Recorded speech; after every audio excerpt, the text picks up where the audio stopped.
E aí, pessoal, tudo bem? Eu sou o professor Roque Alves, sou professor de Biologia da Rede Estadual. Bem, e na aula de hoje nós vamos trabalhar um tema integrador. Você sabe o que é um tema integrador? É aquele tema que geralmente engloba vários tipos de disciplinas aí que são trabalhadas rotineiramente dentro da escola.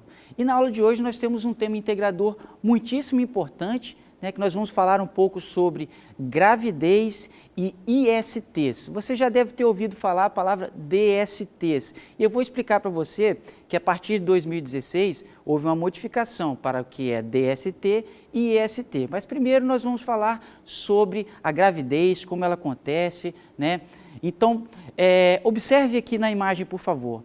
A gravidez é classificada como um período de cerca de 9 meses de gestação nos seres humanos, contando a partir da fecundação e a implantação de um óvulo no útero até o nascimento, certo?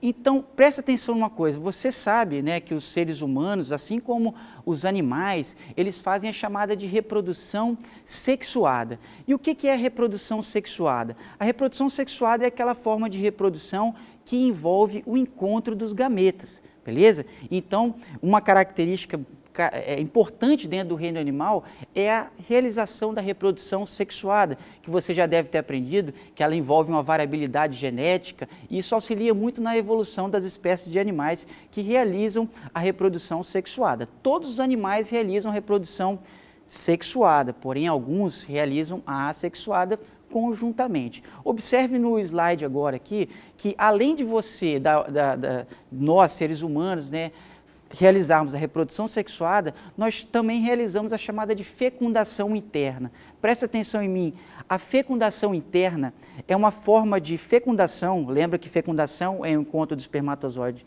e o óvulo, certo? Só que acontece dentro do corpo do indivíduo do sexo feminino. Então, nós chamamos isso de fecundação interna. Boa parte dos seres vivos terrestres realizam a fecundação interna, assim como os seres humanos.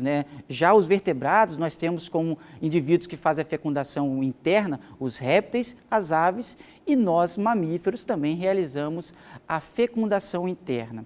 Então, presta atenção numa coisa muito importante.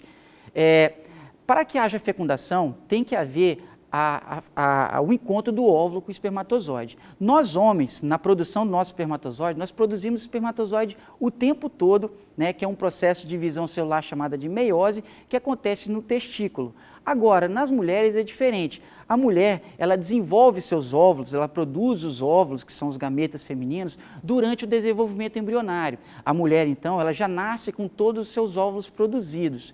O que acontece uma vez a cada 28 dias, que você conhece como ciclo menstrual, é a liberação de um óvulo desse que foi produzido lá no seu desenvolvimento embrionário, uma vez em cada 28 dias para ser amadurecido e fecundado pelo espermatozoide. Observe na imagem que você tem agora aqui o conhecido ciclo menstrual.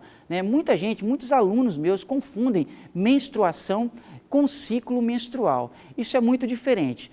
Olha para mim aqui, ciclo menstrual tem 28 dias, então não confunda o período de menstruação com o ciclo menstrual.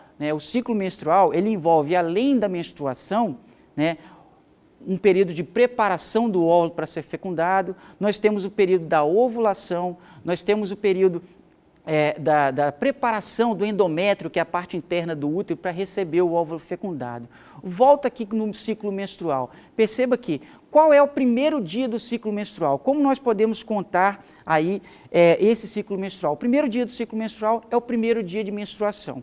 Então você, mulher, menstruou, aquele dia é o primeiro dia do ciclo menstrual. A sua menstruação, ela acontece porque o seu útero está sendo descamado porque ele não foi fecundado. Agora vai acontecer uma nova preparação desse útero para que haja fecundação na próxima relação sexual, Mas presta atenção aqui, perceba aqui na imagem que você tem. Depois do primeiro dia, você vai contar 14 dias depois, observe na imagem, 14 dias depois do primeiro dia da menstruação, 2 dias antes, 2 dias depois, com um período de segurança, você tem a chamada de ovulação.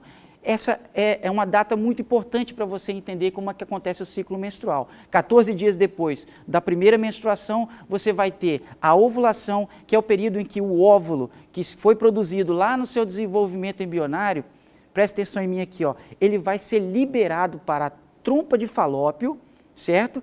E lá ele vai ser fecundado. Certo? E durante esse período, né, do 14º dia até o 28º dia do ciclo menstrual, você vai ter a preparação do útero para receber esse óvulo fecundado. Observe nessa imagem muito importante aqui que você percebe o que é a ovulação. A ovulação, só lembrando, acontece próximo ao 14º dia do ciclo menstrual e é o período em que esse óvulo que está lá no ovário, ele vai ser liberado em direção à trompa de Falópio. Presta atenção em mim aqui agora. Muita gente se confunde aonde que acontece o local da fecundação. O local da fecundação é nas trompas de Falópio. É nesse caminho que o óvulo está percorrendo em direção ao útero que acontece o encontro do espermatozoide com o óvulo. Observe na figura aí, ó. Esse momento é conhecido como fecundação, como você pode observar. Após acontecer a fecundação, o que vai acontecer com esse óvulo fecundado? Ele vai começar um processo de divisões celulares chamado de clivagem. A clivagem são sucessivas mitoses, sucessivas divisões celulares, né, que vão fazer aquela primeira célula chamada de zigoto, que é a primeira célula de todos os animais, né, poder se transformar em um ser vivo pluricelular. Então, você acompanhando na imagem, você pode perceber que você tem a formação de 2 células, depois a formação de 4 células e de 8 células, até esse óvulo fecundado, já com várias células, ele se fixar na parede do útero, como você está observando na imagem. E esse processo é chamado de nidação, que é a fixação, né, do óvulo fecundado nas paredes do útero.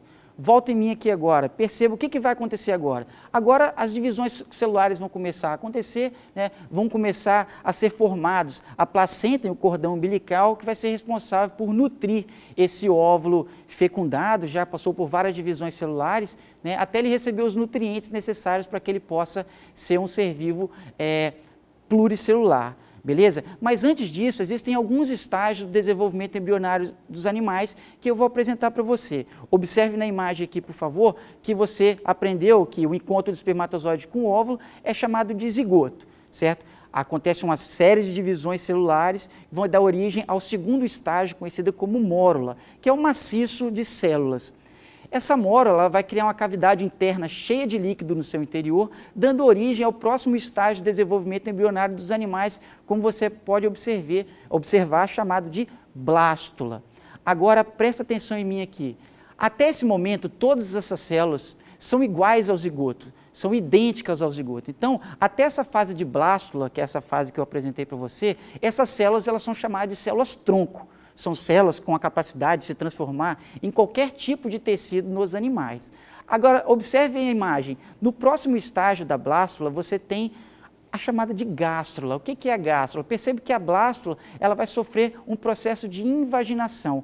Olha para mim aqui, ó. O que é esse processo? A gástrula, que é uma estrutura arredondada, ela vai se dobrar para dentro, né, e dar origem a esse estágio chamado de gástrula. Mas você pode observar na imagem aí agora que na gástrula você já tem uma diferenciação celular. As células já não são iguais às células do zigoto. A primeira diferenciação celular acontece nessa fase chamada de gástrula, certo?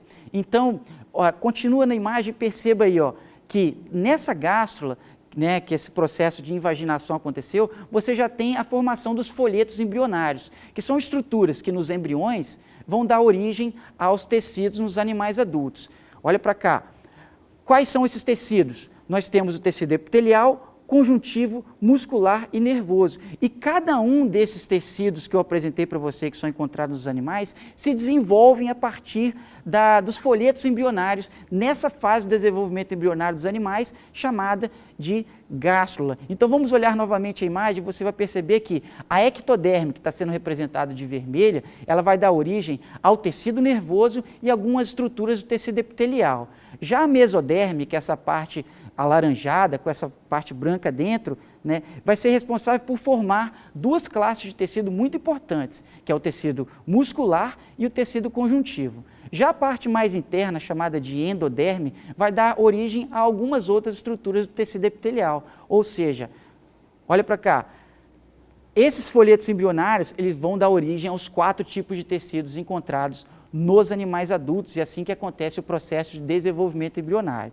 certo? Então, depois de passar a clivagem, a gastrulação, que eu apresentei para você, a formação dos folhetos embrionários, o próximo estágio de desenvolvimento embrionário é a chamada de organogênese, onde, como o próprio nome já fala, gênese significa criação, ou seja, a formação dos órgãos vão começar a se desenvolver nessa etapa do desenvolvimento embrionário. E que órgãos são esses? Observando na imagem, você pode perceber que você tem a formação do tubo neural, você tem a formação da notocorda, a formação do intestino, certo?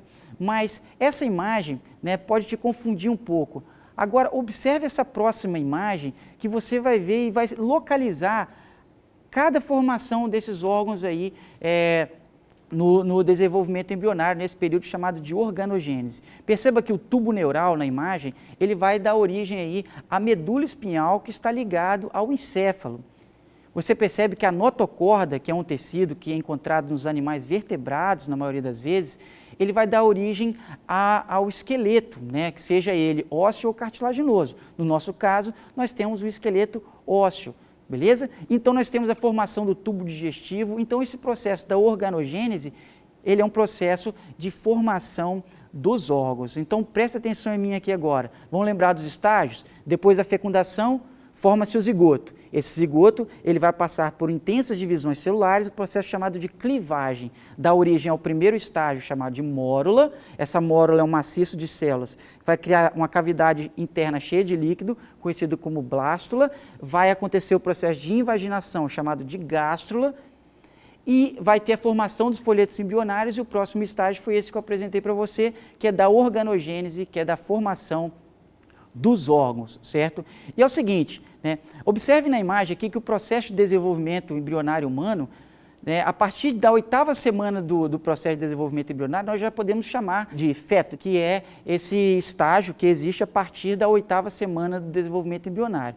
E na 38ª semana do desenvolvimento embrionário acontece o parto, né, ou seja, 9 meses depois, todo mundo sabe que esse tempo é necessário, certo? Então, preste atenção aqui em mim agora. Agora que você já entende como é que acontece a gravidez, né, como é que acontece, quais os estágios aí até chegar à formação do indivíduo humano, né? Bem, nós vamos falar um pouquinho sobre as ISTs. Lembra que eu falei com você que eu ia apresentar a diferença de DST para IST? Bem, o departamento, perceba na imagem aqui, que o Departamento de Doenças de Condições Crônicas e Infecções Sexualmente Transmissíveis do Ministério da Saúde alterou a nomenclatura de DST para IST. E o que significa IST? Infecções Sexualmente Transmissíveis. Isso aconteceu em 2016. Então, preste atenção em mim aqui agora. Por que isso aconteceu? Porque nós caracterizamos uma doença quando ela apresenta sintomas, certo? E algumas infecções, como eu vou apresentar para você agora, elas podem ser transmitidas, porém não apresentarem sintomas. Então, ficou essa diferença aí. Hoje em dia, nós chamamos, ao invés de doenças sexualmente transmissíveis, infecções sexualmente transmissíveis, porque nem todas as infecções manifestam sintomas, mas são passíveis de ser passadas, né, entre seres humanos. Beleza?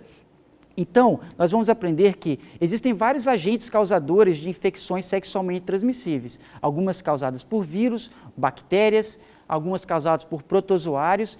Então, nós temos vários tipos de indivíduos que podem causar essas infecções. A primeira imagem que você está vendo aí agora são algumas infecções virais sexualmente transmissíveis, certo? Nós temos aí o exemplo do HIV. Vamos falar um pouquinho sobre ela, preste atenção aqui em mim. O HIV, conhecido como imunodeficiência humana, certo? É uma doença que todos nós sabemos que diminui muito a imunidade, né? Ela é causada por um vírus, conhecido como o vírus da AIDS, é uma infecção sexualmente transmissível, porque muitas vezes essa infecção ela não pode apresentar sintomas se a pessoa fizer o tratamento correto para esse tipo de infecção. Certo? E é uma doença que prejudica muito a imunidade, beleza? Olha a próxima doença da lista que nós temos no slide. Nós temos o HPV, né, com a doença também muito conhecida, certo? Então, preste atenção aqui em mim. O HPV, que é o vírus do papiloma humano, No homem, ele apresenta algumas verrugas que são características dessa doença, beleza? Na mulher também as verrugas são bem características, porém nas mulheres o HPV é muito pior, porque acredita-se que esse vírus ele pode desenvolver uma das doenças que mais matam as mulheres atualmente, que é o câncer no colo do útero. É para isso que essa doença tem vacina para evitar essa doença tão danosa para as mulheres, que é o câncer no colo do útero, que pode se desenvolver a partir da presença do HPV. Beleza? Então, a terceira doença apresentada na imagem, nós temos aí a herpes, né? Nós sabemos que existe a herpes labial e a herpes genital. A herpes genital é uma infecção, né? Sexualmente transmissível. Algumas pessoas possuem o vírus da herpes, só que não manifestam os sintomas. Observe na imagem aí, nós temos os sintomas para essas três doenças, né? Perceba que a primeira imagem de cima, a imagem superior, você percebe alguns sintomas características do vírus HIV, né? Que é a dor de garganta, a imunidade baixa, a diarreia, a náusea, vômito, dores musculares, né? Só lembrando que, preste atenção aqui em mim, que a AIDS é uma doença, uma infecção sexualmente transmissível, mas quando é medicada corretamente, né, a pessoa pode ter um estilo de vida completamente normal, beleza? Voltando na imagem, você pode perceber agora alguns sintomas relacionados ao HPV. Você pode perceber a presença de algumas verrugas na imagem superior, que são sintomas característicos do HPV. No homem, essas verrugas aparecem próximo à região peniana e nas mulheres, ela pode se desenvolver na vagina e no colo do útero, como eu falei com você, e desenvolver o câncer no colo do útero. E observe que na imagem inferior, nós temos aí alguns sintomas da herpes, né, com uma infecção viral, né, sexualmente transmissível também, né, que é passível de tratamento, mas é um problema, né, que prejudica muito a vida das pessoas. Daqui a pouco eu vou falar sobre algumas doenças, mas o que eu quero que você entenda é que quantos erros você precisa cometer para ter uma doença dessa? Uma vez.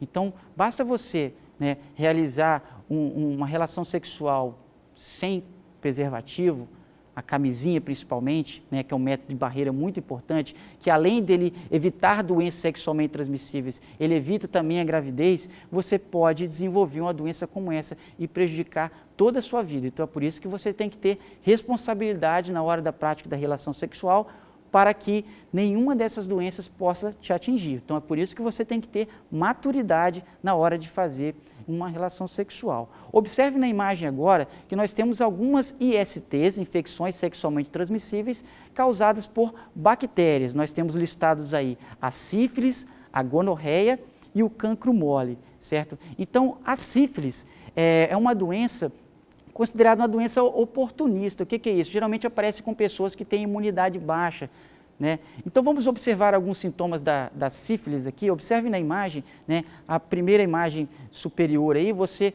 perceba que você tem algumas manchas na palma da mão da pessoa que são sintomas característicos da sífilis, que é uma doença causada por uma bactéria, né, conhecida como Treponema pallidum, que é essa bactéria que causa essa doença chamada de sífilis. Volta em mim aqui agora. A próxima doença que eu apresentei para você, causada por bactéria, é a gonorreia. A gonorreia é uma doença causada por bactéria muitíssimo comum, né, facilmente tratada, beleza? E quais são os sintomas da gonorreia? Observe na imagem que um dos principais sintomas característicos da gonorreia é o aparecimento de pus na região frontal do pênis. Então, os homens geralmente caracterizam nas roupas íntimas a presença desse pus, dor na hora de urinar, que é uma das características da gonorreia. É uma doença facilmente tratada, como eu apresentei para você, mas é um sinal de que você poderia ter pegado uma doença muito mais grave e você não foi responsável na hora da prática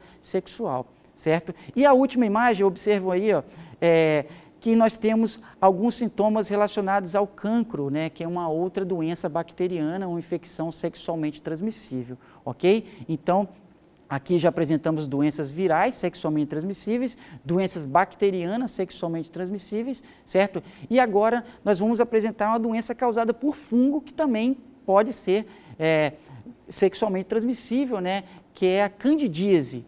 Observe na imagem aí que a candidíase é uma doença causada por um fungo conhecida como Candida albicans, né, que gera muita coceira, mau cheiro na região genital. Mas olha para cá, A candidíase é uma doença que, como eu disse, ela pode ser sexualmente transmissível, certo? Mas também ela pode estar relacionada à má higienização dos órgãos sexuais, beleza? Então, esse mau cheiro característico da candidíase é muito comum nessa doença, são esses sintomas, né? Então, para todas essas doenças que eu apresentei para você, no primeiro sinal, é importante que você vai buscar um médico, né, para verificar aí a possibilidade dessa doença piorar e fazer o tratamento o mais rápido possível. A candidíase também é uma doença facilmente tratada, né, em algumas, da maior forma possível, certo? Mas é uma doença que você deve se preocupar bastante com ela, ok?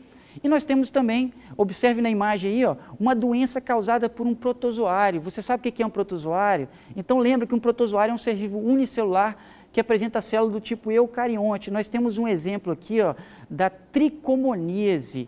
Olha para cá, a tricomoníase é uma doença causada por um protozoário, né, chamado de Trichomonas vaginalis. E perceba uma coisa, quais são os sintomas da tricomoníase? A tricomoníase ela é caracterizada por uma liberação de fluidos na região vaginal da mulher, mau cheiro característico aí da tricomoníase.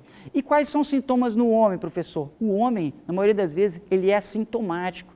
Olha só o perigo. Então, algumas doenças, né, que nas mulheres podem ser graves, podem prejudicar muito a saúde da mulher, no homem é assintomático. Então, é por isso que todos, na hora da prática da relação sexual, tem que usar a camisinha, porque a camisinha, como eu disse, além de evitar a gravidez, evita todas essas doenças, essas infecções sexualmente transmissíveis que eu apresentei para você, certo? Então, acompanhe no slide agora aqui uns fatores importantes para a gente finalizar nossa aula.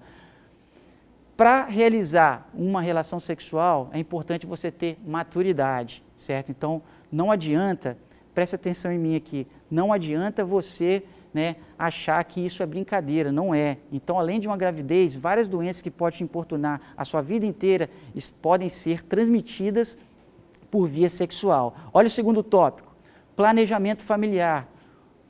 Volta para mim. Uma gravidez pode prejudicar todo o seu currículo, toda a sua história, né, de estudos aí. Então, é muito importante que você tenha uma organização, um planejamento sobre o que você quer da sua vida, certo? Porque uma gravidez indesejada, uma doença sexualmente transmissível pode prejudicar toda a sua vida. E o último tópico, usar camisinha, que, como eu disse, né, um preservativo, né, que além de evitar a gravidez, evita doenças sexualmente transmissíveis, certo? Então, pessoal, eu espero que vocês tenham gostado dessa aula, aprendido um pouquinho sobre gravidez, a diferença de DST e IST, alguns agentes causadores de infecções sexualmente transmissíveis, certo? Eu sou o professor Roque, sou professor de Biologia e espero que vocês tenham gostado dessa videoaula. Até a próxima!